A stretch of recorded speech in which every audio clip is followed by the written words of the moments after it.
You are listening to Alex Nanlohi Podcast, to know the Lord and to make Him known.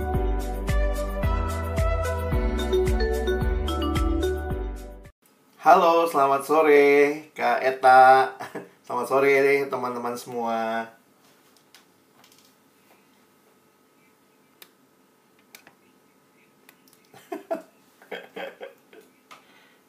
Ya, aduh.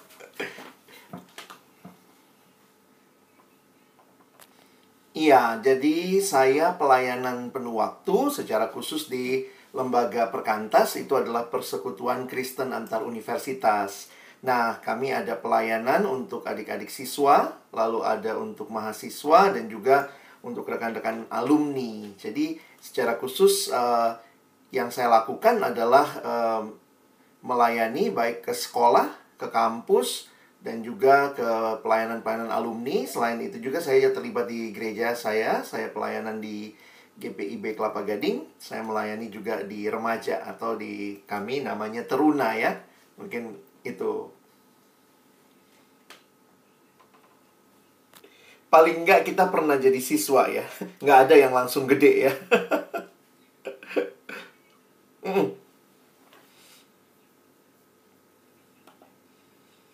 Baik, terima kasih. Saya bersyukur buat kesempatan sore ini. Senang bisa, ini namanya berzumpa ya, karena lewat Zoom dengan teman-teman sekalian. Saya panggil aja teman-teman. Dan terima kasih tadi Amang Pendeta Aritonang sudah menyampaikan banyak hal. Nah, itu enaknya jadi pembicara kedua ya. Wah, tinggal menegaskan. Wah, saya bilang sama Kak Eta, kalau sampai nanti ada yang overlapping dari materi kami, ya itu berarti itu penekanan yang ya kita yakin Tuhan mau ya teman-teman dengar, teman-teman ingat. Karena baik Amang Pendeta Aritonang maupun juga saya akan menyampaikan hal-hal yang berkaitan dengan bagian ini. Jadi sesuai dengan tema kita ya, sesuai waktu kita bicara hasian ini, harus seperti apa aku mencinta, how to love ya. Nah, memang menarik sekali bahwa bicara tentang cinta itu bahasa yang sudah sering kita dengar. Love you, I love you. Dan waktu bicara love, diterjemahkan kasih, diterjemahkan cinta, sayang, begitu ya. Bahkan yang menarik teman-teman, kalau kalian perhatikan semua bahasa di dunia ya, boleh pakai istilah semua bahasa di dunia itu punya kata tentang cinta, punya kata tentang kasih. Coba kalian perhatikan Kak Alex ya, lihat nggak ini lambang apa yang saya buat? Metal. Ini bukan metal ya. Ini sebenarnya sign language atau American Sign Language untuk orang yang bisu. Itu dari kata I love you. Ya, I love you. Nah, kalau disambung jadi begini ya. Jadi bahkan mereka yang bisu pun coba bilang sama temenmu ya, yang MC yang berdua begitu ya. Nah, itu bicara tentang I love you, itu pun menjadi bahasa yang disampaikan begitu ya. Jadi kasih itu bahasa yang universal. Teman-teman, kalau kalian perhatikan katanya 90% lagu di dunia ini bicara tentang kasih. Bicara tentang cinta. Tapi memang menarik bahwa bukan hanya cinta kepada pasangan, lawan jenis ya. Tetapi ini juga cinta kan? Tadi Amang Pendeta sudah sampaikan juga, kasih orang tua ke anak. Ini juga adalah cinta. Aduh, lu tuna gitu ya. Hewan begitu. Bahkan kepada bangsa kita, tanah air kita, itu kan juga cinta ya. Bahkan dalam persahabatan, tadi Amang sudah jelaskan dengan lugas kepada kita, ada kasih persaudaraan, filia, begitu ya. Nah, tetapi memang kasih sayang ini luar biasa, banyak yang mengkaitkan hanya spesifik kepada pasangan ya. Sampai ada yang namanya Hari Kasih Sayang. Wah, Valentine Day. Sampai-sampai mereka berdua ini pun gak mau ketinggalan ya. Nah, teman-teman, kenapa ini jadi menarik untuk kita bahas? Karena memang masa muda adalah masa di mana banyak gejolak cinta. Wis. Dan poinnya begini ya. Kalau saya memang biasa dipanggil Kak Alex, Bang Alex gitu ya. Karena saya pelayanan ke sekolah-sekolah. Jadi silakan kalau teman-teman mau manggil kakak, abang, terserah. Nah, poinnya begini. Kak Alex ngelihat gini teman-teman ya. bahwa realita dunia yang bicara tentang kasih, tetapi dunia kenal nggak kasih itu? Wah, itu yang sedih. Kalau mau belajar tentang kasih, dari mana dunia pelajari itu? Nah, saya melihat apa yang tadi disampaikan, saya coba tegaskan lagi yang tadi Amang Aritonang sudah sampaikan dengan bagian firman Tuhan yang lain. Tadi Amang mengangkat 1 Korintus 13, saya angkat 1 Yohanes 4 ayat 9 dan 10. Perhatikan ayat ini ya. Dalam hal inilah kasih Allah dinyatakan di tengah-tengah kita, yaitu bahwa Allah telah mengutus anaknya yang tunggal ke dalam dunia supaya kita hidup olehnya.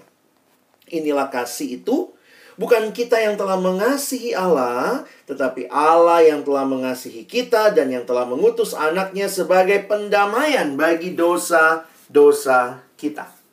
Jadi sebenarnya kalau kita perhatikan ayat-ayat ini, secara khusus lihat ayat 10 ya. Bukan kita yang telah mengasihi Allah, tapi Allah yang telah mengasihi kita. Maka kita memahami bahwa Allah adalah kasih. Dia adalah Allah yang kasih adanya. Sehingga kita bisa menyimpulkan begini, bahwa kasih itu dimulai dari Allah. Itu yang kita baca di 1 Yohanes 4 ayat 10. Dan nanti kalau teman-teman teruskan ayat 16, bahkan dikatakan Allah adalah kasih.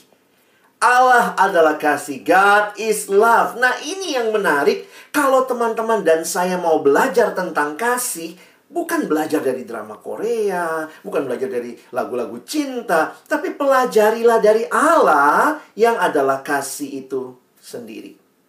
Nah, yang menarik adalah begini ya. Waktu Kak Alex coba perhatikan gitu, ketika Alkitab berbicara kasih. Nah, saya lebih spesifik lagi.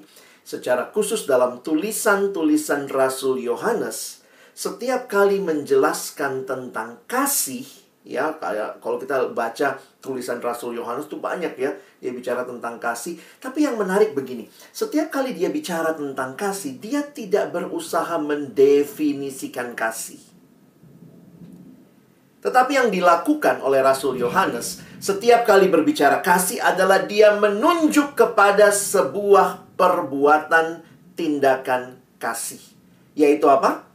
Bahwa Allah memberikan anaknya. Jadi mungkin kita berharap, kasih dong definisinya. Kasih adalah sebuah perasaan atau apa. Tetapi nggak begitu. Coba kita buktikan sama-sama ya. Lihat di 1 Yohanes 4. Ketika ayat 9. Dalam hal inilah kasih Allah dinyatakan. Jadi dia tidak mendefinisikan kasih. Tetapi dia menunjuk kepada sebuah perbuatan. Yaitu apa? Inilah kasih Allah, yaitu bahwa Allah telah mengutus anaknya yang tunggal. Menarik ya?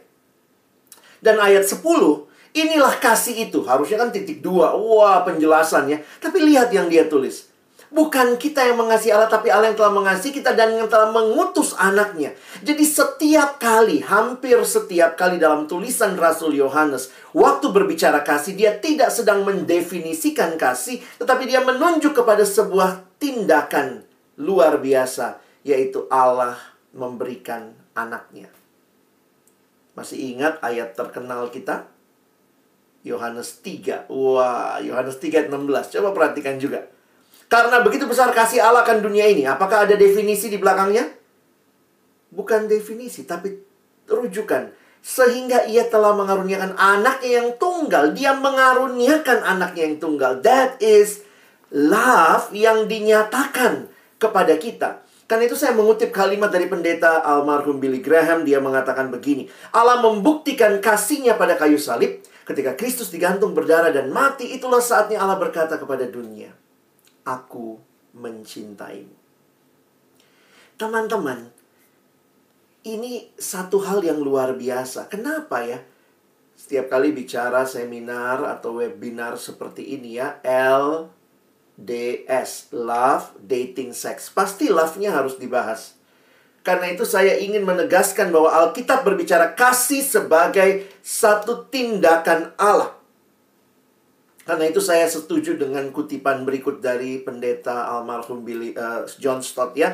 Nah, ini kalimatnya susah diterjemahin karena ada permainan kata di sini ya. If we are looking for a definition of love, we should look not in a dictionary, but at Calvary. Wah, kalau mau tahu tentang kasih, bukan buka kamus, tapi lihat Bukit Kalvari. Lihat siapa yang tersalib di sana. Teman-teman, kalau sekarang kita foto-foto gitu, ayo love, love, biar langsung tangannya gini semua ya. Wih, sarange, sarange gitu ya. Tapi kalau kita belajar Alkitab, bukan ini kasih. Bukan sarang-sarang itu ya, sarang tawon, sarang semut begitu ya. But Alkitab bicara, this is love. Allah mengaruniakan anaknya yang tunggal. Perhatikan, Allah mengaruniakan anaknya yang tunggal, Yesus Kristus bagi kita. Untuk apa? Saya makin belajar kasih. Nah, lihat ya. Perhatikan ayat 9 tadi. Supaya kita hidup olehnya. Di dalam dosa manusia mati, tapi Kristus gantikan kita. Kita hidup di dalam Dia. Dan perhatikan ayat 10. Sebagai pendamaian bagi dosa-dosa kita. Kita adalah manusia dalam dosa seteru Allah. Tapi diperdamaikan dengan Allah. Nah, ini poin yang menarik. Bahwa apa yang terjadi di kayu salib itu. Allah menyatakan kasih-Nya. Dan itu satu realita yang luar biasa. Karena tidak ada yang Allah ambil dari kita. Tetapi apa yang Dia berikan bagi kita. Perhatikan kalimat saya. Makanya bahasa Indonesia katanya di dalam pemahaman bahasa ya, di bahasa Indonesia itu katanya paling gampang menjelaskan kasih. Karena dalam bahasa Indonesia apa artinya kasih? Kasih ya kasih. Apa itu kasih? Kasih ya kasih. Kasih itu nggak ngambil. No. Love is giving. Kasih ya kasih. Ingat, bukan Allah mengasihi kita supaya Dia dapat sesuatu. Tapi lihat, Dia mengasihi kita untuk kita. Jadi kasih itu arahnya kepada yang dikasihi. Nah, coba pahami ini baik-baik. Kenapa ini penting? Karena dunia bicara kasih, tetapi dunia bicara kasih yang terbalik sama sekali. Kasih dunia hanya dikaitkan sama perasaan. Sehingga kalau perasaannya lagi senang, I love you. Kalau lagi nggak senang, gue nggak mau angkat telepon lo. Nah, itu kalau cuma kaitan perasaan. Bayangkan kalau orang married, gara-gara perasaan, hari ini senang. Wah, menikah. Besok kesel. Kentut lu bau. Ya udah deh, putus kita, cerai. Kalau cuma perasaan, tidak akan pernah ada pernikahan yang langgeng. Tetapi harus ada komitmen. True love is about commitment. Not only feeling. Ada bagiannya feeling, ada. Tapi tidak selamanya. Feeling bukan segala-galanya. Kasih yang dunia itu sangat egois. Tapi kasih Allah, lihat, Dia berikan bagi kita.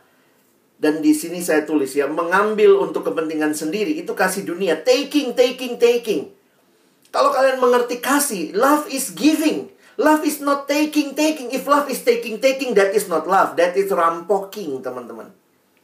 Dan banyak orang pacaran kalau tidak punya kasih seperti ini, tidak mengerti kasih seperti ini. Lihat ya, tadi Amang Pendeta sudah jelaskan, sekarang Kak Alex jelaskan lagi, tegaskan lagi, bahwa kasih itu mendasari relasi kita, termasuk relasi dengan pasangan kita, dengan lawan jenis.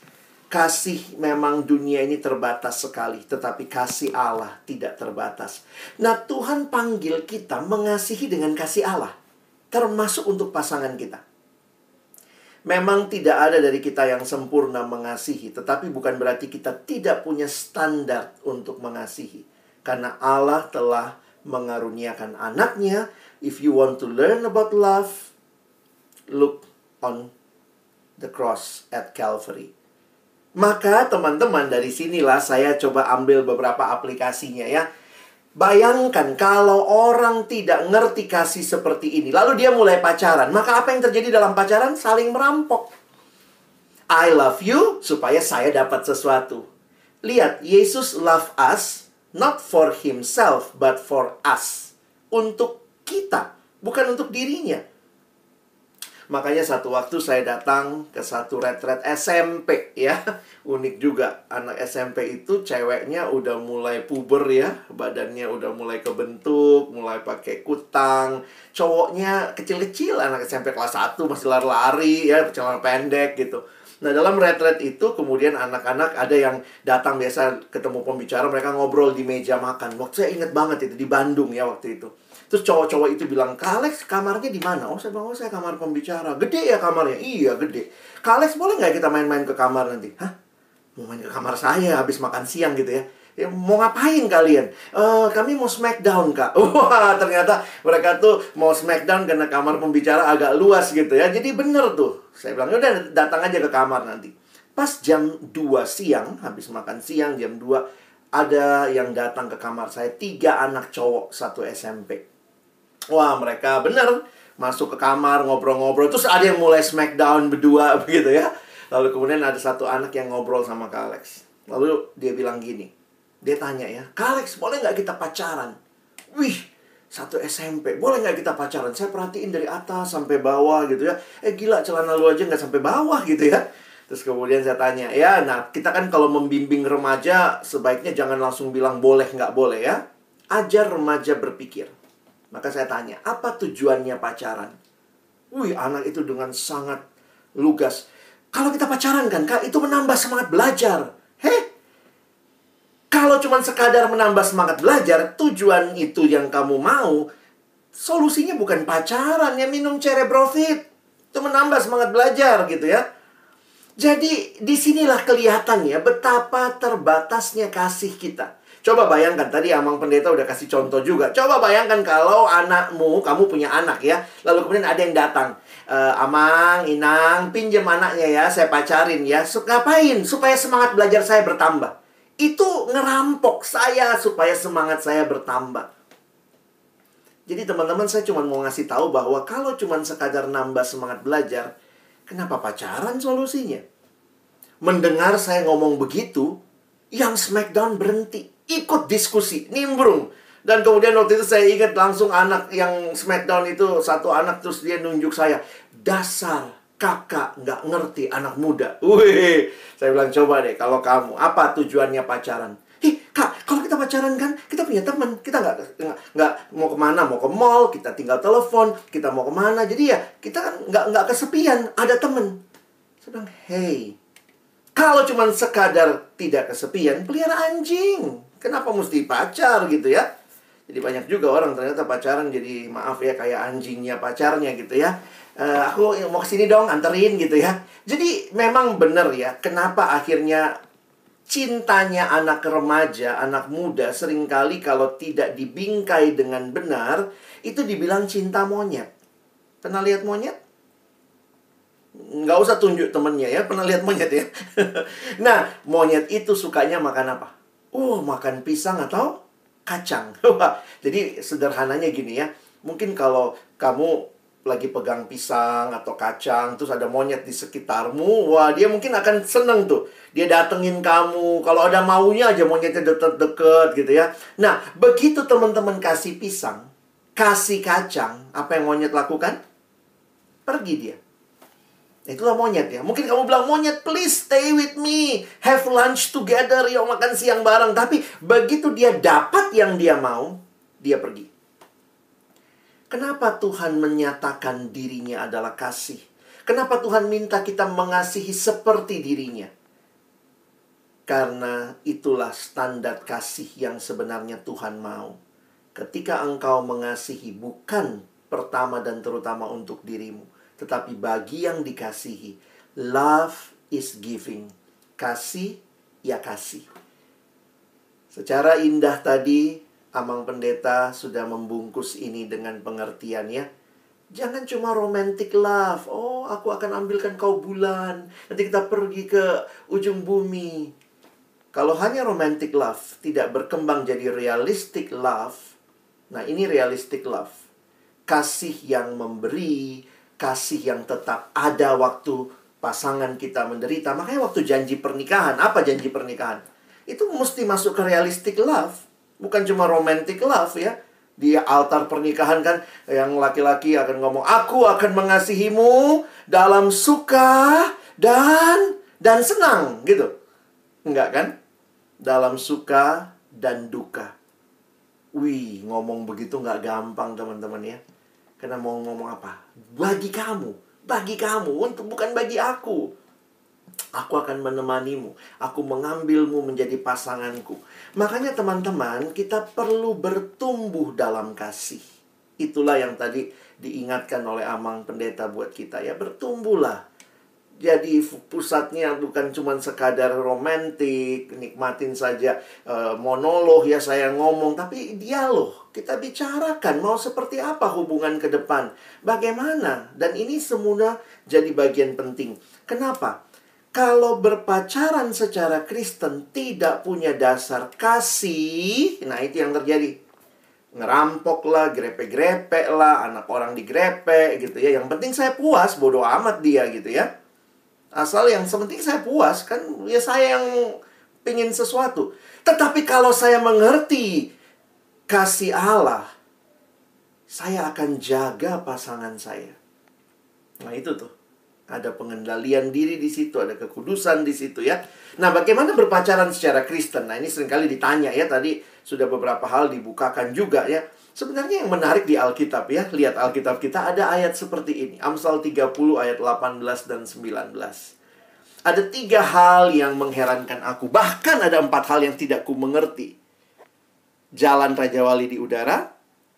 Karena nggak ada GPS-nya itu ya Raja Wali ya. Nggak ada yang bisa nerka dia mau kemana. Jalan ular di atas cadas. Jalan kapal di tengah-tengah laut. Dan jalan seorang laki-laki dengan seorang gadis. Nah teman-teman maksudnya apa? Memang cinta tuh nggak ada teorinya ya. Kadang-kadang kita bilang gile, cantik banget ceweknya, cowoknya, ya ampun misalnya gitu ya. Kadang-kadang nggak ada teorinya ya, yang cantik pasti sama yang cakep, nggak juga. Kadang-kadang nggak ada teorinya, yang miskin sama yang kaya gitu ya, yang tua sama yang muda. Ya memang nggak ada teorinya, tapi bukan berarti nggak ada prinsip. Nah semua prinsip tadi sudah dikasih oleh Amang buat teman-teman ya. Makanya kalau lihat dalam terjemahan bahasa Indonesia sehari-hari, BIS, dikatakan gitu ya. Ada 4 hal yang terlalu sukar bagiku untuk dimengerti. Burung Raja Wali yang terbang di udara. Ular yang menjalar di atas batu karang. Kapal yang berlayar di tengah lautan. Dan sepasang muda-mudi yang sedang jatuh cinta. Nah memang tadi itu ya, saya sangat setuju. Bingkai pacaranmu dengan tujuan yang jelas. Bayangkan kalau pacaran gak ada tujuan. Ya. Trennya kan sekarang begitu. Apa itu pacaran? Semua orang kan pacaran, Kak. Semua orang kan pacaran, Bang. Malu dong kalau jomblo terus. Rasanya tuh kalau mau lulus SMP, SMA nggak pernah pacaran. Gila lu. Lu manusia gitu ya. Lumayan katanya ada yang temenin kemana-mana ya. Anjing tadi ini ya. Kalau udah nggak asik putus aja. Serius amat sih mikirnya. Wah kolot banget gaya pacarannya ketinggalan zaman. Pacarannya ke remaja bareng, ke Naposo bareng. Apaan sih gitu kali ya. Karena bayangan yang diberikan begitu berbeda dengan apa yang seharusnya menurut saya. Perhatikan. Lihat di sekitarmu. Teman-teman harus, tadi Kak Eta kasih prinsip yang baik ya. Antara perasaan sama logika dipakai ya. Otak itu dipakai ya. Jangan disimpan ya. Kadang-kadang memang perasaan begitu menguasai. Dan itu terkait juga dengan dunia di mana engkau dan saya hidup ya. Misalnya, salah satu faktor media massa mencokoki kita dengan kisah romantis ya. Wah maaf ini kisah lama ya. Dilan, wih sekalian mungkin udah nonton atau nggak nonton kali ya. Tapi yang sekarang-sekarang ini juga drama-drama gitu ya. Hal ini mengakibatkan kebingungan di kalangan kaum muda. Referensi kita sekarang banyak Korea untuk kalian anak remaja. Sehingga sudah mulai masuk tuh. Oh pacaran nggak apa-apa, kissing nggak apa-apa. Lihat artis-artis Korea kita kissing-kissingan gitu ya. Beberapa mungkin masuk lagi bahkan sebelum menikah sudah tidur bersama. Jadi saya hanya mau mengatakan begini. The culture will shape us kalau kita nggak punya counter culture. Budaya, karena itu yang kita tonton, itu yang kita lihat. Lagu-lagu juga I want to sleep with you, I want you in my room gitu ya. Jadi bayangannya adalah it's fair, it's fine. Sementara pada saat yang sama, Alkitab berkata bahwa kita harus bicara kekudusan. Kalau pernikahan itu kudus, maka pacarannya harus kudus. Karena pacaran itu persiapan pernikahan. Tapi saya belum mau merit, Kak. Kalau belum mau merit, saya setuju sama Amang tadi. Kenapa pacaran? Nggak usah pacaran kalau nggak mau merit. Ya, kalau nggak jelas tujuannya merit, Loh, tapi saya takut kehilangan dia. Kalau memang takut kehilangan, ya pacaran dan pegang komitmen. Tapi belum siap. Ya kalau belum siap, jangan pacaran. Susah amat ya, kadang-kadang dibolak-balik kalau sama remaja gitu ya. Jadi, Kak, saya udah siap belum? Ya kamu yang... Ya kadang-kadang saya juga bingung gitu ya. Dia nanyanya sama saya udah siap nggak ya sih, Kak? Kamu nanya sama saya kan kamu yang mesti siap begitu. Tapi itu, kebingungan itu ada di sekitar kita. Sehingga definisi-definisi ya, tadi saya nggak usah ulangi lagi ya, tapi coba perhatikan tuh.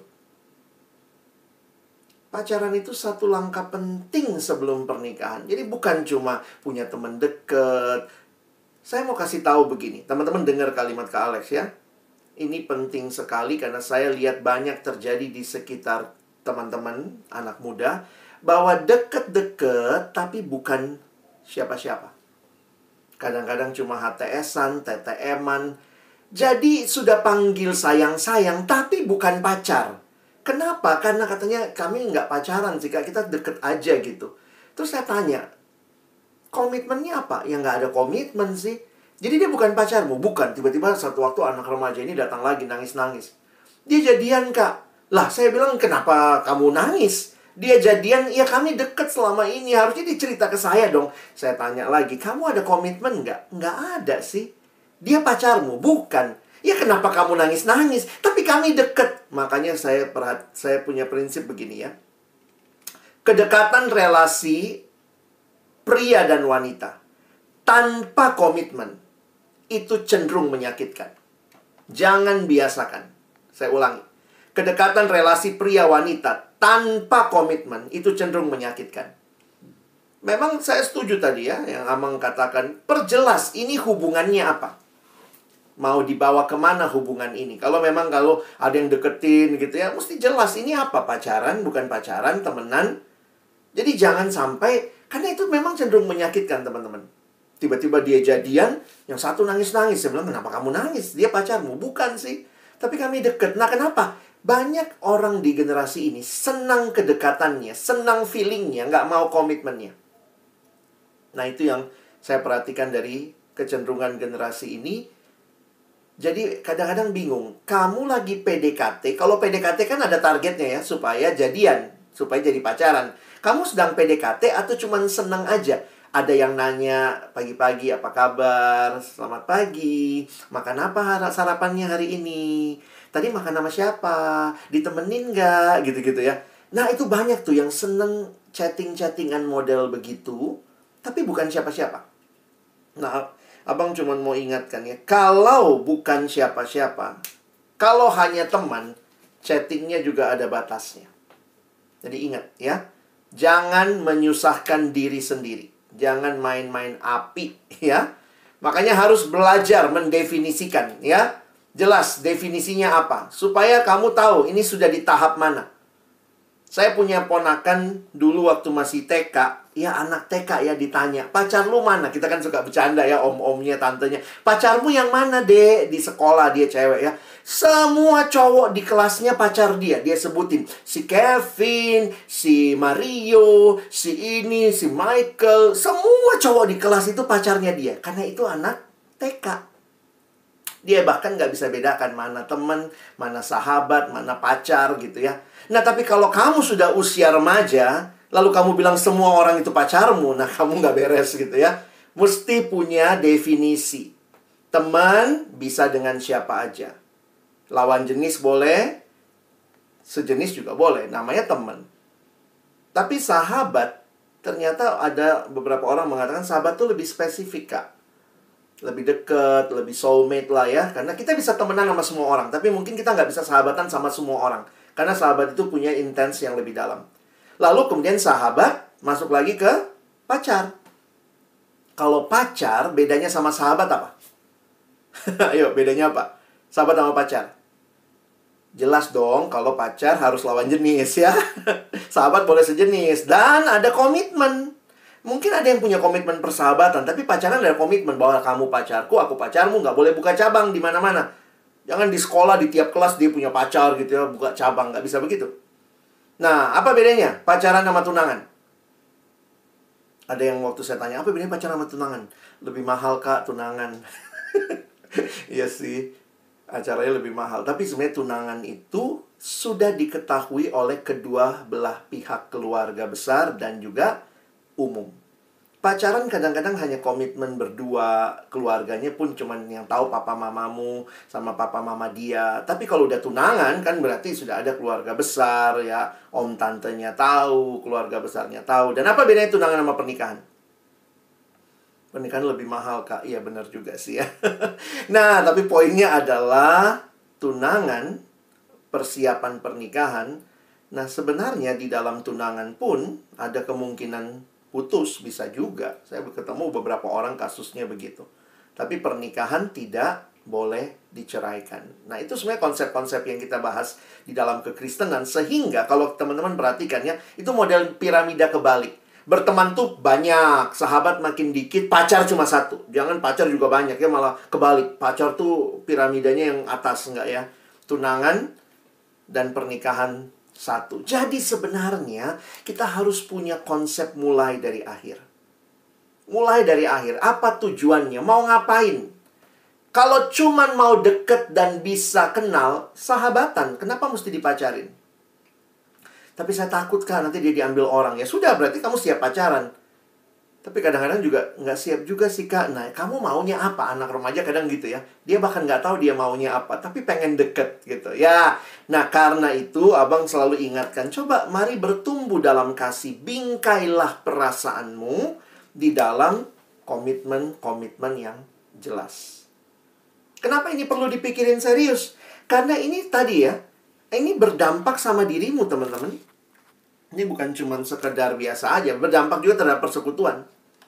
Nah, ada ayat yang bagi saya menarik ya, dikatakan begini. Jika engkau makan, atau jika engkau minum, atau jika engkau melakukan sesuatu yang lain, lakukanlah semuanya itu untuk kemuliaan Allah. Waktu Paulus mengatakan kalimat ini, sebenarnya konteksnya adalah tentang persembahan berhala. Tapi ada kalimat begini. Atau jika engkau melakukan sesuatu yang lain. Kadang-kadang Kak Alex pikir gini ya. Ini kayak receh banget. Coba lihat ayatnya kayak receh banget ya. Makan untuk kemuliaan Tuhan. Minum untuk kemuliaan Tuhan. Gile. Itu receh banget kata anak sekarang. Maka kalau makan saja untuk kemuliaan Tuhan. Minum saja untuk kemuliaan Tuhan. Masa pacaran untuk kesenangan diri dan mempermalukan Tuhan? Bisa paham poinnya? Jangan main-main. Grepe-grepe, sekadar pemuasan hawa nafsu. Teman-teman, pacaran pun harus dibingkai untuk kemuliaan Allah. Karena itu kalau prinsipnya ya. Tadi Amang juga sudah kasih beberapa prinsip, saya coba tambahkan ya. Yang memuliakan Tuhan. Lalu kemudian di dalam kasih, sudah dibahas tadi 1 Korintus 13. Dan di dalam kekudusan. Sekali lagi, kalau tujuan pacaran adalah pernikahan. Dan pernikahan itu kudus, maka pacarannya kudus. Tapi bayangkan kalau tidak ada tujuan, ngapain pacaran? Ya udahlah, grepe-grepe aja, nggak apa-apa kan, nggak sampai merit ini, nggak bakal gue meritin juga. Maka akhirnya kita jadi bermain-main dengan ketidakkudusan. Sementara kalau kita sungguh-sungguh serius di dalam kasih, di dalam kekudusan, maka apa yang terjadi? Kita akan lihat pasangan kita. Kita akan katakan, saya akan jaga kamu kudus sampai altar pernikahan. Itulah sesuatu yang jelas ya. Jadi prinsipnya memuliakan Tuhan. Ya dulu sih saya naruhnya seiman duluan ya. Tapi belakangan saya balikin ya. Lawan jenis dulu. Pacaran pertama lawan jenis. Karena dulu ada yang gini, Kak kami seiman. Wow udah ngobrol panjang lebar. Tapi saya bilang gak bisa gitu. Ya bayangkan misalnya kamu Joko, yang satunya Tono. Mana bisa gitu ya. Jadi akhirnya sekarang saya kalau pacaran tuh pertama prinsipnya lawan jenis dulu dah. Baru seiman ya tentunya. Ya itu dua hal yang tidak terpisah tentunya ya. Tapi kemudian Kak Alex lihat gini ya. Sekarang ini bukan cuma seiman menurut saya ya. Kalian pun harus pastikan orang itu bertumbuh. Saya senang tadi Amang menekankan miliki saat teduh pribadi. Itu tangki rohani kita. Jangan kamu rajin saat teduh, tiap pagi baca Alkitab, pasanganmu nggak suka begitu. Makanya kalau ada yang nanya gitu ya, Kak, dia rajin sih, tapi rajinnya cuma ke gereja aja gitu ya misalnya. Tapi nggak serius dengan hidupnya, tidak serius berubahnya. Jadi bukan cuma lihat Kristennya, tapi mari kita pastikan. Makanya waktu pacaran itu kan masa pengenalan ya. Nah, sekarang yang terakhir mungkin dari saya ya. Ya ini yang tadi Kak Eta juga tanya ya. Jadi sebenarnya kapan sih mulai berpacaran? Saya secara pribadi juga tidak bisa mengatakan kapan harus begini, tidak ya. Tapi saya hanya ingin memberikan pertimbangan. Kalau saya dengan adik-adik remaja, saya lebih banyak ajak kalian mikir ya. Coba mikir, karena kalian udah dewasa kok. Menurut penelitian, otak anak remaja dan otak orang dewasa sama kapasitasnya. Sudah berkembang sama kapasitasnya. Cuma isinya kami lebih banyak pengalaman. Teman-teman kan masih baru ya, makanya itu harus dirangsang nih. Pikirin. Pacaran bagusnya berapa lama? Ada yang mau pacaran 10 tahun gitu. Dipacarin terus nggak pernah dikawinin gitu ya. Saya pikir sih pacaran sih jangan kelamaan ya. Nah, ada yang bilang berapa ya? 3 tahun, 4 tahun, oke gitu. Nah, kalau begitu ya, kira-kira normalnya, ya nggak normal juga, tapi maksudnya gini, intensitasnya, ini pacaran berkualitas ya. Ada juga orang pacaran 4 tahun, tapi kualitasnya nggak dalam, ya itu juga nggak begitu. Bayangkan pacaran 4 tahun dengan kualitas yang mendalam, yang Amang tadi bilang ya, kalian kenal, banyak dialog ya, bukan cuma gombal-gombal kalau ketemu ya. Pikirin nanti kalau menikah bagaimana, mamamu ikut siapa, gitu. Itu kan percakapan-percakapan persiapan. Ya. Nah, maka mau menikah umur berapa? Biasanya kalau yang laki-laki, waduh bang, saya tamat kuliah umur 23, 22. Tiba ya nabung-nabung sinamot ya 27 lah ya. Laki-laki 27, 28 kali ya. Yang perempuan biasanya mungkin saya siap lah ya 25, 26 ya. Nah, kalau begitu, misalnya kalian siap menikah umur 28. Pacaran yang baik menurut kalian jangan kelamaan, tapi kira-kira 4 tahun. Sebenarnya mulai kapan pacaran? 28 kurang 4. Ya kira-kira umur 24. Aduh, tapi kan nanti kalau putus gimana Kak? Oke lah, kita kurangin lagi. Misalnya umur 20 lah kalian mulai pacaran gitu ya. Mulai belajar mengenal lebih luas. Jadi saya jujur aja ya, kalau anak SMA atau apalagi SMP pacaran dengan tujuan pernikahan, saya harus bilang sama mereka, kamu siap pacaran lama? Kamu umur 16, menikah 28, mau pacaran 12 tahun? Ya Kak, kelamaan. Pacaran itu banyak godaannya teman-teman. Karena udah bisa deket secara fisik, tapi nggak boleh ngapa-ngapain kan? Nah, jadi kadang kalau saya ditanya sama anak remaja, saya pribadi ya, saya suruh mereka mikir gini. Makanya dari kesimpulan saya tidak terlalu mendorong SMA pacaran. Tapi saya mungkin mendorong kalau kuliah silahkan lah. Tapi kalau udah kejadian Kak, kami udah pacaran nih SMA, ya nggak apa-apa juga. Tapi saya kembali ingatkan, coba tanya ulang, tujuan pacaran kalian jelas nggak? Selama ini pacaran jatuh dalam dosa nggak? Atau main-main dengan ketidakkudusan? Kalau jatuh dalam dosa gimana Kak? Bereskan. Cari pembimbing rohani, cari pendeta, hamba Tuhan. Nah, nanti kalian ditolong. Kalau ternyata jatuh lagi, mungkin putus dulu. Tunggu sampai kalian lebih siap, baru nyambung lagi gitu. Itu banyak lah tahapannya ya. Tapi kemudian akhirnya kita jadi sadar. Bedakan akibat dan tujuan. Saya dapat teman karena punya pacar, saya tidak kesepian. Itu akibat, bukan tujuan. Jangan jadikan itu tujuan pacaran. Pacaran untuk apa? Supaya nggak kesepian. Enggak, pacaran untuk persiapan pernikahan. Karena kamu pacaran, kamu dapat sahabat, tidak kesepian. Itu akibat. Karena kamu pacaran, semangat belajarmu bertambah. Itu akibat, bukan tujuan pacaran. Tujuannya tetap untuk pernikahan.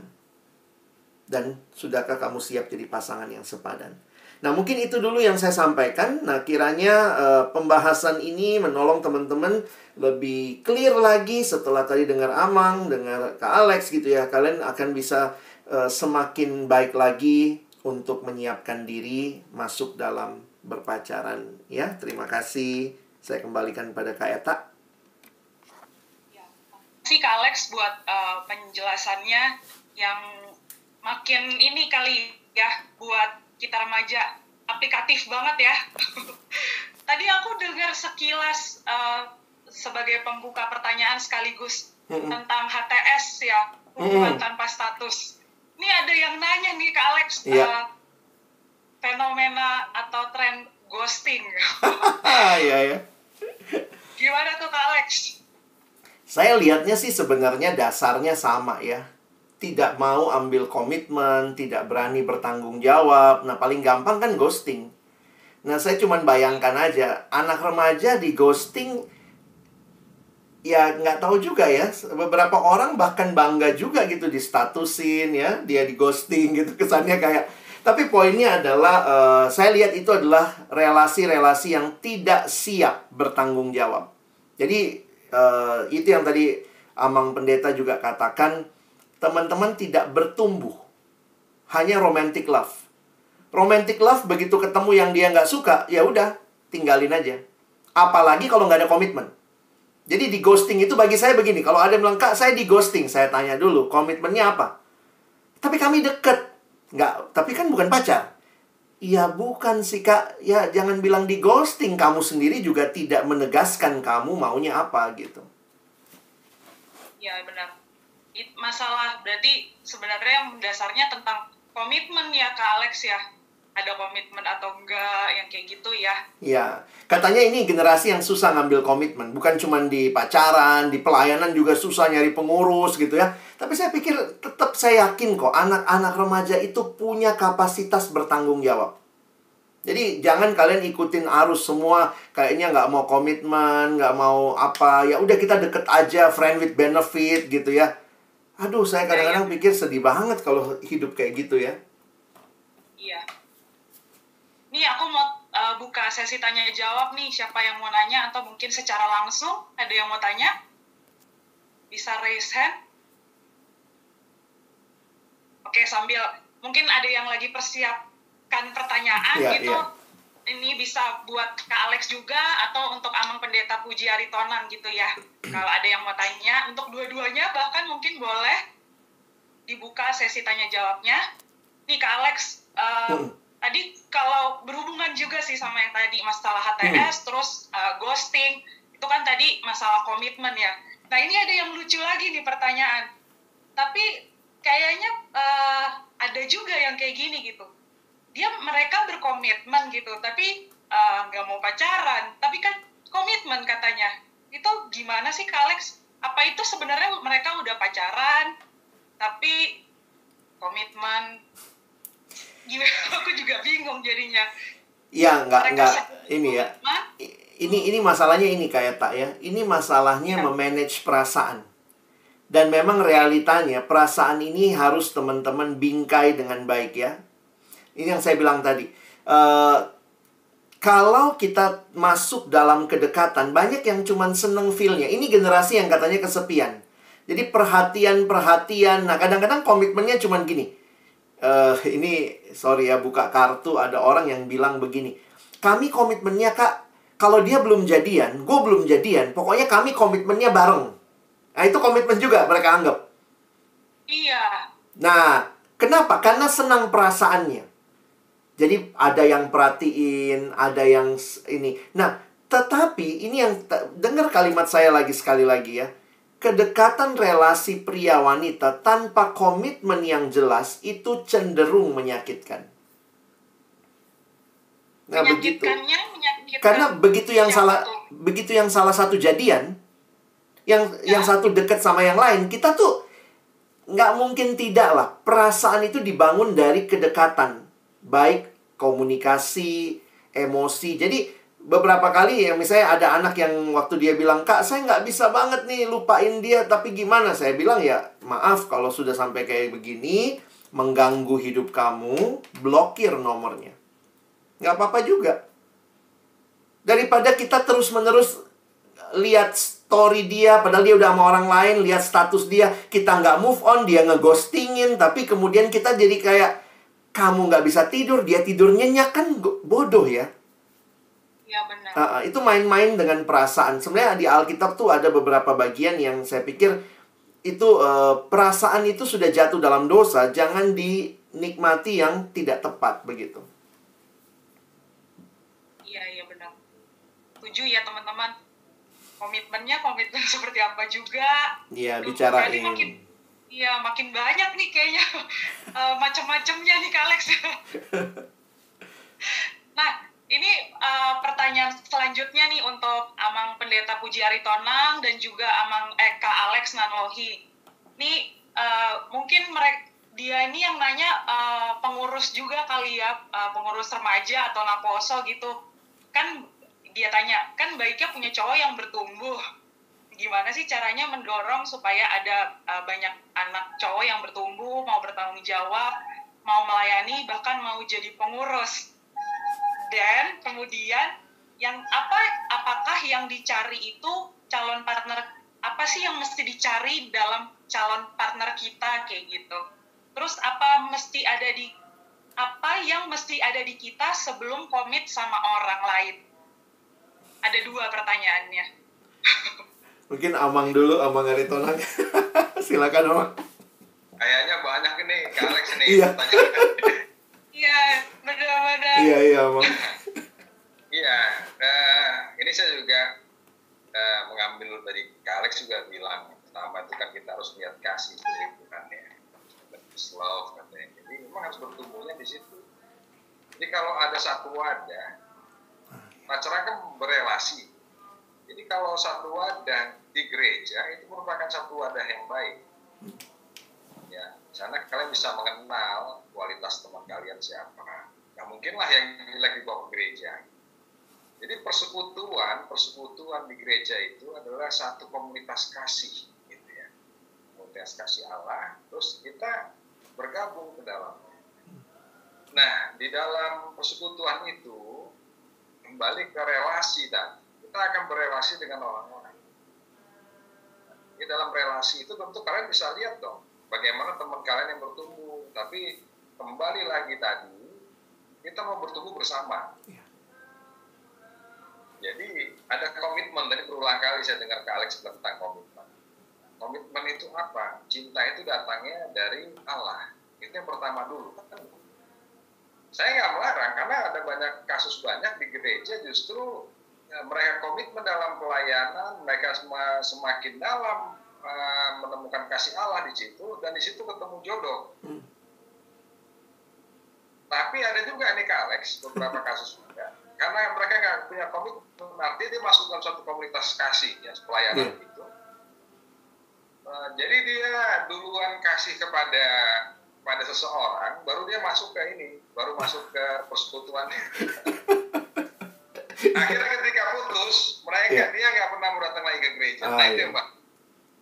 Jadi letakkan di atasnya. Jadi kalau untuk bertumbuh, ya tentu sekali tadi ya sudah katakan juga, tentu tadi Kak Alex menekankan, ini yang lawan jenis, yang seiman, yang dalam iman itu nggak boleh dipisahkan. Terus dia sahabat kamu, apakah dia akan menjadi pacar, tahap selanjutnya tadi sudah diterangkan. Itu proses pertumbuhannya di situ. Nah di situ kalau kamu melihat teman apa, kan kita bisa melihat, karena tidak semua dipacarin. Tadi kalau anak TK tadi ya dibilang, karena dia jenjangnya ada gitu. Kalau tadi keponakannya Kak Alex, dia taunya begitu semua. Karena anak-anak seperti itu asalnya. Tapi ketika kalian beranjak remaja, sudah dewasa, mengarah ke dewasa begitu ya, tentu kalian punya penilaian sendiri lah, tumbuhnya di situ. Dan percayalah kalau Tuhan mencurahkan kasih kepada kalian, itu pasti pikiran kalian, jiwa kalian, perasaan kalian, hati kalian, realistik kalian berpikir itu pasti dipelihara oleh Tuhan. Jadi nggak hanya sebatas perasaan. Situ komitmen itulah yang akan menguatkan kalian ke yang selanjutnya. Jadi nilailah, kembali lagi pacaran itu harus ke pernikahan. Kalau nggak ngapain gitu. Ngapain. Jadi lihatlah, di sana akan ditemukan kualitas-kualitas yang baik. Kalau anak-anak Tuhan itu kan pasti dipelihara oleh Tuhan ya. Amin. Di dalam kasih Tuhan itu pasti dia kita yakin dia akan bertumbuhnya di sana, di dalam imannya, di dalam kasihnya, di dalam berelasinya, relasi dalam persekutuan, baik relasi pribadi ya, interpersonal dia dengan sesamanya, dan intrapersonal dia dengan Tuhannya, mengenalkan kasih kepadanya. Itu sedikit dari saya Kak Alex. Iya. Terima kasih Kak Amang. Alex Alex mungkin kalau sesi bagiannya ke Alex pertanyaannya lebih ke ini kali ya yang tadi. Apa sih yang mesti ada di dalam diri kita? Tadi kan kalau dari sisi Amangnya pasangan kriteria orangnya. Nah ini pertanyaannya tadi juga adanya apa yang mesti ada di dalam diri kita gitu. Ternyata ini dia mau tahu juga persiapan buat dirinya tuh apa sih gitu. Saya waktu ngobrol sama istri saya dan waktu kami sama-sama bicara dulu ya, saya ingat sekali kalimat dia ya, bahwa tuntutan pertama itu bukan kepada pasangan kita, tapi pada diri kita. Jadi kalau saya mau dapat orang yang bertumbuh, tanya lagi, saya bertumbuh nggak? Saya pengen punya pacar yang perhatian, saya perhatian nggak? Saya punya pacar saya pingin pacar yang baik. Kamu baik nggak? Nah, jadi sebenarnya di banyak sisi gitu ya, seperti yang kita sudah pelajari tadi, begitu. Saya setuju sama Amang Aritonang tadi yang mengatakan buah roh itu harus kita miliki. Karena buah roh itu kita nggak bisa kontrol. Kamu punya kasih nggak? Kamu punya penguasaan diri nggak? Penguasaan diri itu pada dirimu, bukan pada orang lain. Nah, makanya bersyukurlah kalau kamunya bertumbuh, kamu menguasai diri. Dapat pasangan yang bertumbuh, dia menguasai diri. Di mana tempatnya ya? Di komunitas ini. Bagi saya ya di sinilah nyarinya kan, masa anak Tuhan nyarinya di di diskotik. Ya di sinilah kan sebenarnya ya. Makanya Holy Wings, Alex. Holy Wings. Makanya dibuka lah kameranya ya, biar kita bisa swipe lihat siapa aja ini ya calon mamanya anak-anak. Tapi itu, jangan menuntut sesuatu dari pasangan, tapi kita sendiri tidak sedang juga menuntut diri kita bertumbuh. Saya pikir ini baik tambahannya. Jadi kalau tadi ditanya kriterianya apa, ya udah, apa yang kamu minta dari orang itu ada nggak padamu? Benar, setuju banget ya. Mungkin dari diri kitanya dulu, set kita tuh maunya kayak gimana, terus kita jadi diri yang seperti apa, kemudian lihat orang lain baru kemudian setelahnya gitu ya. Ada yang mau tanya secara langsung? Open cam dong, biar kelihatan nih semuanya. Tanyanya dari tadi chat terus, nanti dikirain aku yang nanya lagi. Nggak apa-apa ya. Tadi yang Amang Pendeta bilang juga, ini katanya pertanyaannya Kak Margareta ini kayaknya. Ada yang mau tanya? Nih, Kak Alex sebenarnya ini kalau nyimak sih, penjelasannya Kak Alex udah jelas banget ya. Cuman ini ada yang tanya lagi, ya mungkin ulang sedikit, nggak apa-apa untuk penegasan untuk kita semua gitu. Apakah cinta itu sesungguhnya menurut Alkitab? Tadi Amang Pendeta juga udah jelasin kan, seperti itu. Iya, mungkin prinsip-prinsip utamanya tadi ya, bahwa cinta itu ya berasalnya dari Allah, dikaruniakan Allah. Jadi dan juga tadi 1 Korintus 13 yang dibahas oleh Amang Aritonang, dan apa yang saya tegaskan dari 1 Yohanes, itu menolong kita untuk melihat ya, bahwa cinta kita itu bukan cintanya dunia, tapi cintanya kita cinta yang, karena dunia itu bicaranya sama, terminologinya cinta. Jadi ada yang bilang gini, iya kak, dia bilang sama aku, kalau kau cinta sama aku, ayolah kita tidur sama-sama. Itu pacarnya masih SMA udah minta itu ya. Kalau kamu benar cinta sama aku, ayolah kita ciuman begitu. Sebenarnya saya pikir itu cintakah? Atau sebenarnya lagi ngerampok tuh. Kamu lagi dirampok tuh sebenarnya. Jadi bukannya kamu sedang diberi, tapi kamu bukan sedang dijaga. Dan saya setuju tadi yang Amang Aritonang ingatkan bahwa hati-hati dengan ya main-main begitu ya, ketidakkudusan seperti itu dalam berpacaran. Itu bukan menambah keintiman. Karena Tuhan kasih hubungan seksual itu dalam konteks pernikahan. Maka di luar konteks pernikahan, yang terjadi bukanlah hal yang indah. Saya kasih contoh sedikit lah ya, pengalaman juga ada yang datang dan sharing bagaimana dia sama pacarnya katanya sudah jatuh. Kami sudah jauh bang, dia bilang gitu. Kami udah jauh bang ya, saya karena konseling ya saya tanya, jauhnya semana? Sampai Bogor gitu ya. Karena mesti jelas, apa yang jauhnya mana? Kami sudah ituannya apa? Boleh jelaskan? Nah, waktu dia jelaskan, oh dia sudah melakukan hubungan seksual dengan pasangannya. Dan kemudian saya bilang, sekarang apa yang kamu rasakan? Nah, dia cerita nih. Maaf yang cerita ini perempuannya ya. Dia bilang, sekarang saya kena penyakit, Bang. Ya, saya bilangnya penyakit ya. Penyakit curigation. Curiga. Jadi kemanapun cowoknya pergi, dia kan cowoknya di kampus, dia masih SMA. Dia kirim WA atau kirim itu ya. Lagi apa? Lagi makan di kantin. Sama siapa aja? Sama si ini, si ini, si ini. Berapa ceweknya? Terus kemudian, coba foto dulu. Kenapa? Karena saya sedihnya gini ya. Jadi cewek ini, asumsi di kepalanya apa?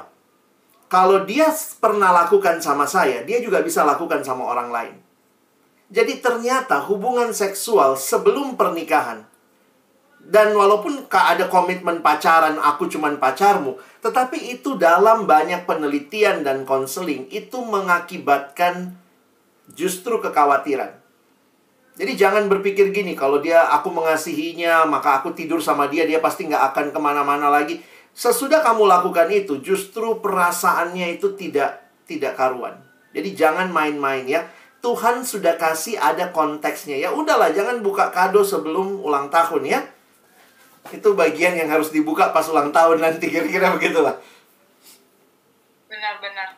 Kalau dari Amang Pendeta Puji Aritona, ada yang mau ditambahkan? Cinta tuh apa sih menurut Alkitab sebagai penegasan untuk kita semua? Mana? Cinta tuh apa menurut Alkitab? Wah, sebenarnya ini satu apa ya? Saya rasa sudah cukup banyak dari dibahas. Kalau mau dicari definisi yang saklek gitu, saya setuju dengan Pak Alex tadi. Kak Alex mengatakan, apa cukup mau didefinisikan? Tapi kan itu cinta, kalau kembali ke agape tadi, itu kan yang harus mengarah ke sana kita, yang keluar dari diri kita. Ya, kasih kata tadi diberi contoh sederhana dengan Alex tadi. Ya. Kasih itu apa? Cinta? Kasih ya. Berikanlah yang terbaik ya. Dan lihat sumbernya dari mana, karena begitu besar kasih Allah kepada dunia ini, tadi sudah disinggung di dalam ayat. Kita juga harus seperti itu. Jadi itulah yang kita menguduskan.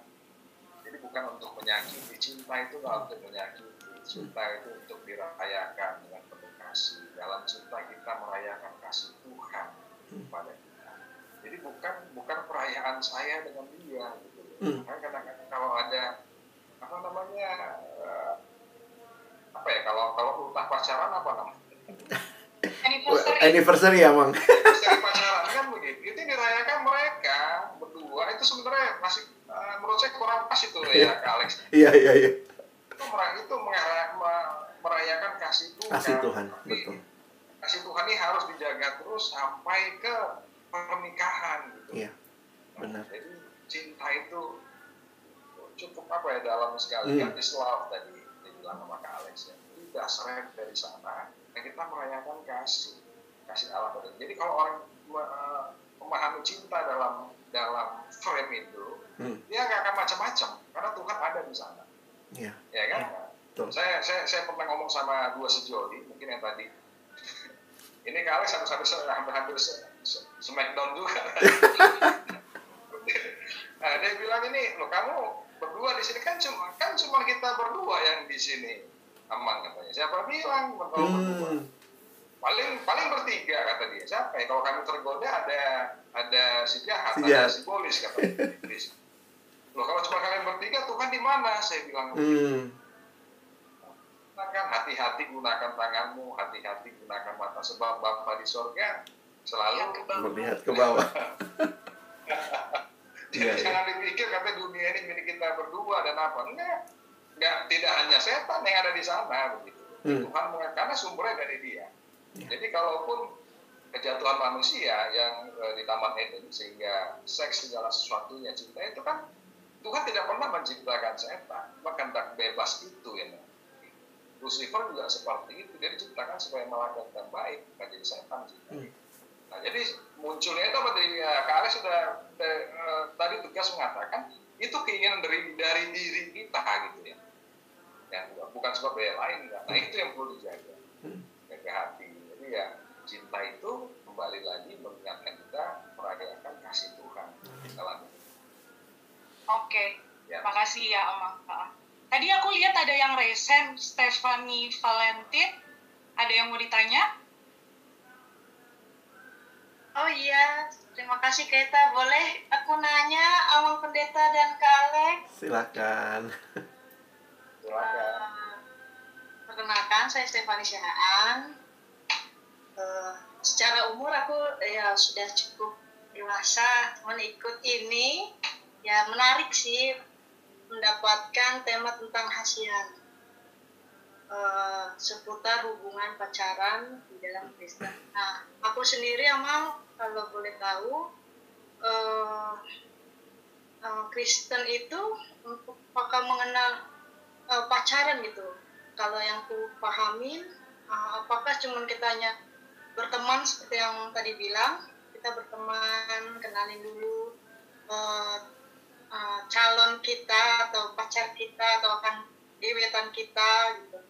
Apakah Kristen itu sebenarnya mengenal konteks yang dibilang pacaran, atau kita pengenalan lebih jauh dengan konteks ya pacaran kita itu apa sih, mengenal hubungan antar lawan jenis kita untuk lebih ke jenjang serius, dalam artian kita mengasihi kawan kita ini mempunyai prospek yang lebih baik, maksudnya punya prospek yang beda gitu. Saya bukan mengenal pacaran, tapi kalau kamu mau komitmen sama saya gitu misalnya, apakah hubungan ini dibilang pacaran gitu emang. Biasanya kan aku maunya, kalau anak-anak yang zamanku mengenalnya kalau mau konteks pacaran itu lebih baik coba kita kenalin, tapi nanti semoga aja ini calon suamiku. Apakah zaman sekarang ini Kristen ini lebih spesifiknya pacaran itu ada nggak sih di dalam Alkitab yang mengajarkan kita tuh pacaran, atau hanya mengenal kasih antar lawan jenis untuk hubungan yang berbeda ke jenjang serius seperti itu sih, Ama. Terima kasih. Terima kasih Stephanie pertanyaannya. Ya, gimana Kak Alex dulu? Amang dulu kali ya, saya masih agak berusaha menangkap ini. Jadi sebenarnya kita tuh Kristen kenal gak sih arti pacaran itu gitu ya, konsep pacaran? Atau sebenarnya waktu karena pun nggak kenal, apakah komitmen gitu, kita berkomitmen ya untuk kenal lebih jauh, apakah itu oke? Atau seperti itu memang sebenarnya seperti itu? Oke. Secara aplikasi gitu kali ya? Ya, jadi ini sebenarnya kalau saya lihat kita banyak bermain di masalah istilah. Istilah. Iya benar. Nah, sekarang pertanyaannya yang menyebut orang saling kenal dekat dengan pacar itu siapa istilahnya? Kan kita tuh yang buat. Iya benar. Nah, ngedate juga kita yang buat kan gitu ya. Jadi yang jelas itu kalau dalam bahasa asli Alkitab itu kan itu dimulai dengan kata kenal. Dan itu kenal itu sangat dalam sekali ya. Jadi kalau dalam artinya makanya perlu penelusuran lebih dalam, tapi mungkin dalam beberapa bisa boleh kita bahas dalam sesi berikutnya ya. Jadi kalau mengenal di sana itu sudah sangat luar dalam. Nah, tadi Kak Alex tadi mengatakan tingkatan-tingkatannya. Kalau sudah mengenal itu dia sudah taraf ke tunangan ke perkawinan. Bahkan ada bahasa khusus yang tidak boleh dipakai dengan kata kenal. Misalnya, saya sudah kenal perempuan itu. Ada konteks khusus, itu sudah melakukan hubungan yang layaknya suami istri. Kenal. Nah, jadi di sini kita mau pakai mungkin yang hubungannya agak lebih soft lah begitu ya, lebih soft, lebih cair gitu. Mungkin yang di Alkitab bilang itu bagaimana mengenal secara relasi yang lebih baik untuk masa persiapan pernikahan. Oleh karena itu persiapan pernikahan tidak ditentukan oleh berapa lama dia tanda kutip pacaran. Ada orang pacaran lama tapi nggak saling mengenal, ya, karena nggak ada komitmen. Tadi berulang kali Kak Alex bilang komitmen. Jadi ngapain? Tujuannya apa? Mau main-main atau mau gimana? Dalam konteks mengenal, relasi yang lebih mendalam lah saya katakan begitu. Saya harus lebih dekat dan ada tingkatan nanti dari teman, sahabat, tanda kutip pacaran yang lebih dalam lagi, baru tunangan. Itu tunangan masuk sudah ke keluarga. Keluarganya pun harus dikenal. Harus ditanya, ada saksi bapaknya, mamanya, keluarga dekat dalam waktu menulis janji pertunangan dan pemberkatan nikah yang dipersatukan. Allah tidak boleh diceraikan. Jadi apapun istilahnya itu pacaran, ngedate atau segala macam, itu istilah yang dipakai oleh manusia dalam bahasa yang masing-masing. Tapi secara Alkitab ya, kita menjalin relasi hubungan pengenalan yang lebih dalam di dalam kasih Tuhan. Merayakan cintanya yang bertujuan pada satu perkawinan sebagai tujuan penciptaan Allah tadi. Ini saya dalam loh kutip yang dibilang Kak Alex tadi. Kenapa Kak Alex bilang? Pertama itu harus lawan jenis. Nah, tapi ini juga tidak bisa terpisah dari keimanan, karena emang Tuhan Allah menciptakan manusia itu berpasangan, Adam laki-laki dan Hawa perempuan, dan dari tulang rusuknya. Ya, ada puisi yang mengatakan kenapa dari tulang rusuk, tapi kenapa dari kepala, kenapa dari kaki. Tapi yang melihat di sana, dia dari tulang rusuknya diambil dari dirinya. Jadi jika saya laki-laki mengasihi seorang perempuan, itu saya mencintainya sebagaimana saya mengasihi diri saya. Itu yang diajarkan oleh Tuhan, sumber segala kasih. Nah, jadi untuk proses Stefani tadi ya, apapun itu istilahnya, kamu harus berelasi dengan baik sesuai dengan kasih daripada Tuhan. Untuk mengenal siapa calonmu, entah apapun itu istilahnya. Saya mau kasih contoh yang paling gamblang untuk Stefani ini. Misalnya saya mau kasih contoh dalam usia yang mungkin sudah lebih dewasa dari kawan-kawan remaja lainnya, dalam umurnya ya begitu ya. Maria dan Yusuf itu menikah ya, atau berkeluarga. Itu yang mengenalkan siapa? Yang berbicara itu siapa? Apakah mereka ngedate sendiri? Enggak. Yang bekerja di sana adalah Allah Bapa. Kasih. Jadi sebenarnya karena begitu besar kasih Allah kepada dunia ini, sehingga mengaruniakan anaknya yang tunggal. Itu berproses dari tujuan. Dan diutuslah untuk menyempurnakan kita dosa manusia dan terputus pada Tuhan itu, sehingga dikatakan sebagai Mesias. Itu sangat singkat sekali dan penuh penyanyi. Tapi ketika Yusuf menyerahkan hidupnya, ini adalah suara Tuhan yang penuh kasih untuk penyelamatan umat manusia. Tidak hanya terbatas ya, umat manusia dan seluruh bumi ciptaan. Maka dia berjalan bersama dengan dia. Maria merasa takut, dia khawatir. Ya, makanya malaikat, jangan takut. Aku berguna. Makanya dikandung oleh Roh Kudus. Apa yang terjadi di sana kita bisa bayangkan. Tapi ketika mereka menuruti kehendak Bapa di surga, maka kasih itu berbuah dalam kehadiran. Kasih Allah itu berbuah dalam kehendak Kristus. Dari situlah kita belajar. Itu yang saya kutip dari Kak Alex tadi, God is love. Jadi kita mengembalikan lagi bagaimana diri kita merasakan cinta Allah. Karena lebih dahulu kita merasa kita. Oleh sebab itu kita juga harus mengaplikasikan cinta. Bukan kepada si A, si B, siapa yang mau kita pacarin, tapi kita mulai dari diri kita sendiri.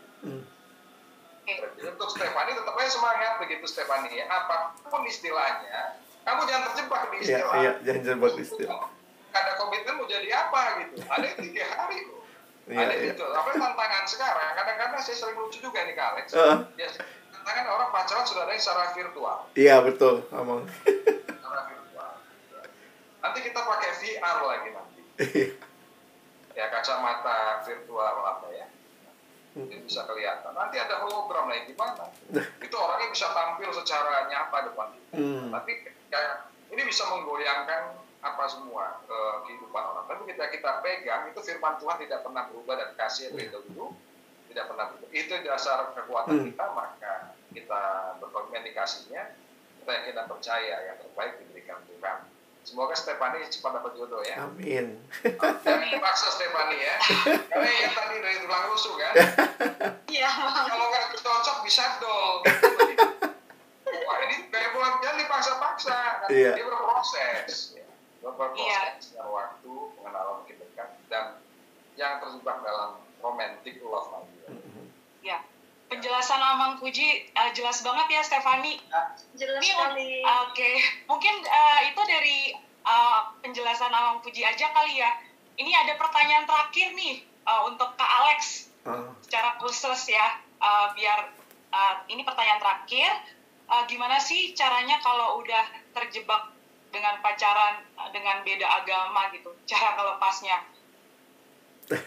Kan tadi seperti Kak Alex bilang kriterianya pertama pastinya lawan jenis, terus habis itu seiman gitu. Nah ini dia udah ada di luar kriteria itu tuh. Gimana tuh Kak Alex?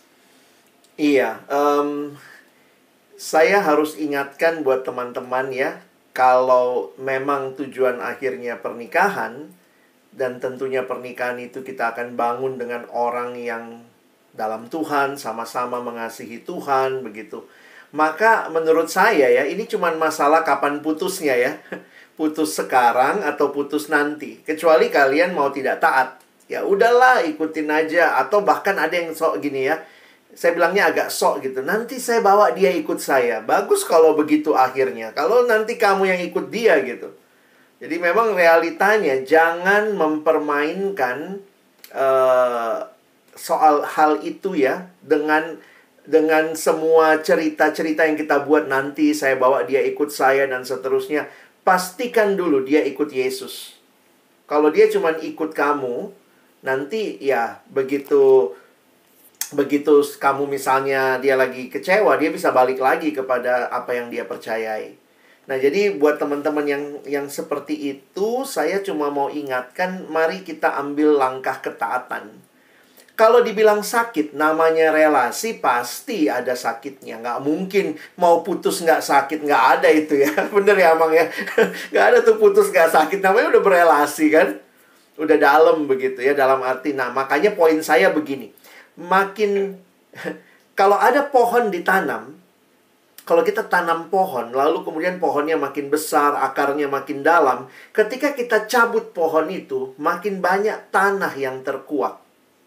Nah, saya menghayati begini. Makin dalam kamu bangun perasaanmu, sekarang nggak putus, nantilah belum siap, nanti takut kalau putus, nanti dia kenapa. Biasanya kan banyak sekali pertimbangan. Kita tambah lagi, tambah dalam, tambah sulit lagi putusnya gitu ya. Dalam arti sulit, saya senang tadi Amang jelas sekali bilang mau lanjut atau mau putus. Wih, saya kaget juga tadi. Wih, langsung kalimatnya mau putus gitu. Selesai ya, selesai. Kalau memang tidak bisa diteruskan, jangan diteruskan. Karena itu pasti lebih sakit lagi akhirnya. Mungkin dari saya itu kali Kak Eta.